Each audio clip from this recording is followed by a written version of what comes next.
जिस तरह बाकी ममालिक में अगर आप कोई रियल एस्टेट प्रॉपर्टी को ख़रीदते हैं या आप उसको बेचते हैं तो उस पर कुछ लॉज लागू होते हैं और उनको आपको लॉज को फॉलो करना होता है। ये हर ममालिक के अपने हिसाब से कुछ लॉज बनाए हुए होते हैं रियल एस्टेट के और प्रॉपर्टीज़ के। तो इसी तरह से पाकिस्तान में भी अगर आप किसी प्रॉपर्टीज़ की या फिर आप किसी रियल एस्टेट की आप की ख़रीदो फ़रोख्त करते हैं तो उसके वाले से कुछ अहम लॉज मौजूद हैं जिन पे अमल करते हुए आपको अपनी रियल एस्टेट की और प्रॉपर्टी की ख़रीदो फ़रोख्त करनी चाहिए।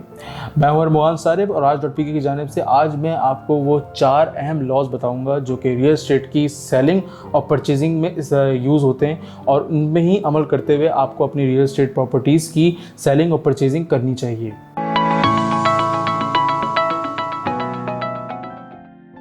ये जो 4 अहम तरीन प्रॉपर्टी के हवाले से और रियल एस्टेट के हवाले से जो लॉज हैं उनमें पहला लॉ है रजिस्ट्रेशन एक्ट जो कि 1908 का बना हुआ है। उसके बाद है स्टैम्प एक्ट जो कि 1899 का है। इसके बाद आता है लैंड रेवेन्यू एक्ट जो कि 1967 का है और उसके बाद आता है आपका ये ट्रांसफ़र ऑफ प्रॉपर्टी एक्ट 1882 का। अगर हम पहले लॉ की बात करें यानी कि रजिस्ट्रेशन एक्ट 1908 की तो उसमें ये है कि वो जो लॉ बना हुआ है वो आपकी जो प्रॉपर्टीज़ की जो तमाम रजिस्ट्रेशन जो आप करते हैं अपनी प्रॉपर्टी के हवाले से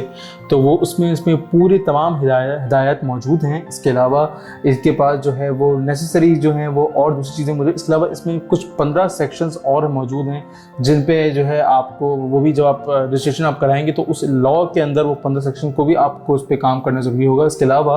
आपको यहाँ पे जो रजिस्ट्रेशन किस तरह से करनी है और कहाँ पे करनी चाहिए और कहाँ पे आपने जो प्रॉपर्टी आपने जो रजिस्टर्ड की है उसको कहाँ पे आपको शो कराना पड़ेगा, उनके डॉक्यूमेंट्स को प्रेजेंट करना पड़ेगा और किन जगहों पे आपको प्रेजेंट करना पड़ेगा, किस टाइम पे करना पड़ेगा, इसकी पूरी कंप्लीट डिटेल्स उसमें मौजूद होती हैं। यानी कि अगर इन शॉर्ट अगर बात की जाए तो ये रजिस्ट्रेशन एक्ट जो 1908 का बना हुआ है इसके अंदर वो तमाम आपके जो हिदायत और प्रोसीजर मौजूद हैं कि किस तरह से आपको रजिस्ट्रेशन करवानी है और किस तरह से होनी चाहिए और किस तरह मतलब ऑल इन वन इसकी तमाम इन्फॉर्मेशन मौजूद होती है रजिस्ट्रेशन ऑफ प्रॉपर्टी की। इसके बाद जो दूसरा लॉ आता है वो आता है स्टैम्प एक्ट 1899 का जिसमें ये है कि उसमें आपको पूरी डिस्क्रिप्शन दी जाती है। ये पूरी एक डिटेल मौजूद होती है कि कौन कौन से जो आपने एग्रीमेंट बनाए हैं उन पर किन किन जगहों की जो है वो किन किन इदारों की और किन किन लोगों की जो है वो उस पर स्टैम्प्स होना ज़रूरी हैं, कौन कौन सी स्टैम्प या मुहरे होना ज़रूरी हैं। इसमें ये होता है कि ये जो एक्ट है ये एक तरह से बायर्स को और सेलर्स को जो है इस पर मतलब एक तरह से एक अमाउंट पे करनी होती है उन स्टैम्प पेपर्स पे जो कि वो यूज़ कर रहे होते हैं एक लीगल डॉक्यूमेंट बनाने में जो आप सेलिंग के लिए या परचेजिंग के लिए प्रॉपर्टी की उसके लिए आप इस्तेमाल करते हैं। उनके मद में एक थोड़ी सी अमाउंट होती है वो चार्ज करती है गवर्नमेंट। इसके बाद ये है कि अगर हम इसके रेट्स के हवाले से अगर बात करें स्टैम्प पेपर की जो रेट्स होते हैं उसमें मुख्तलिफ तरीके के रेट्स होते हैं। जो उस वक्त गवर्नमेंट की सिचुएशन चल रही है, जो फाइनेंशियल सिचुएशन चल रही है उस हवाले से उनके जो रेट्स होते हैं वो वेरी करते रहते हैं। बेसिकली ये जो लॉ है ये इसलिए तश्कील दिया गया है कि जो लोग प्रॉपर्टी की जो सेलिंग और परचेजिंग कर रहे हैं वो अपने जो डॉक्यूमेंट्स हैं उसको एक लीगल वैलिडेशन दें।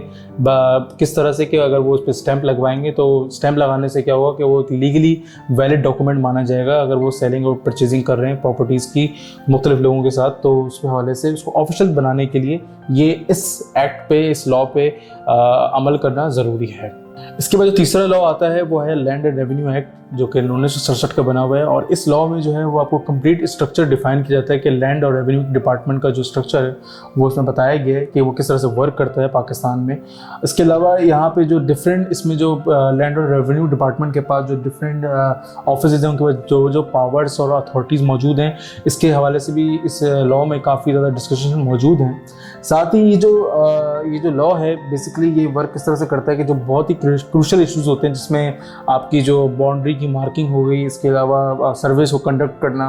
और दूसरी और इस तरह की जो प्रॉपर्टी से रिलेटेड जो और प्रॉब्लम्स होती हैं उसमें जो है वो काफ़ी ज़्यादा इसमें इस लॉ के अंदर आपको काफ़ी ज़्यादा उसकी इंस्ट्रक्शंस मिल जाएंगी। तो इसके तहत करते हुए आप इन तमाम इश्यूज़ को भी आप कवर कर सकते हैं। उसके बाद चौथा और आखिरी लॉ जो बड़ा मेन लॉ है उसका है कि प्रॉपर्टी ट्रांसफ़र एक्ट 1882 का। और ये जो लॉ है ये इस लॉ के जरिए ये बहुत ही ज़्यादा मतलब बहुत ज़्यादा अहम लॉ है। वैसे सारी लॉ अहम है लेकिन आमतौर पे जो हम प्रॉपर्टी को ट्रांसफ़र कर रहे होते हैं किसी और के नाम पे और उसको किन लोगों पर ट्रांसफ़र करना चाहिए और किस तरह से ट्रांसफ़र करना चाहिए इसके बारे में पूरी कंप्लीट प्रोसीजर जो है वो आपको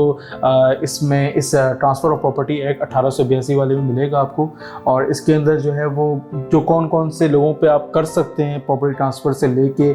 और किस टाइप की प्रॉपर्टीज़ आपको ट्रांसफ़र करनी चाहिए, इसकी पूरी मुकम्मल जो है वो डिटेल्स इस लॉ के अंदर मौजूद होगी। तो ये कुल 4 लॉज थे प्रॉपर्टीज़ से और रियल एस्टेट की सेलिंग और परचेजिंग से रिलेटेड। उम्मीद है आप जब भी अब आइंदा कोई सी भी प्रॉपर्टी आप पाकिस्तान के अंदर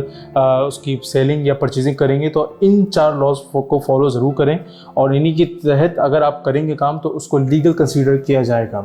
अगर इस हवाले से अगर आपको इन चारों लॉज के हवाले से अगर आपको कोई और तफसील वगैरह जाननी है और मज़ीद तफसील अगर किसी शिक के बारे में या किसी भी पॉइंट के हवाले से या कोई कंडीशन के हवाले से, तो आप हमारे दिए गए नंबरों पर रब्ता करके हमारे नुमाइंदे से इस हवाले से तफसीलात हासिल कर सकते हैं। साथ ही हमारे अगर ये वीडियो को पसंद आई तो उसको ज़रूर लाइक करें और उसको शेयर भी करें, सब्सक्राइब ज़रूर करें, साथ में बेल आइकन प्रेस करें ताकि हमारी आने वाली जितनी प्रॉपर्टी से रिलेटेड वीडियोज़ हैं उस हवाले से अपडेटेड रहें। साथ ही हमारे जो सोशल मीडिया पेजेस हैं उनको भी ज़रूर फॉलो करें। Raj.pk, जहाँ ज़मीन वहाँ हम।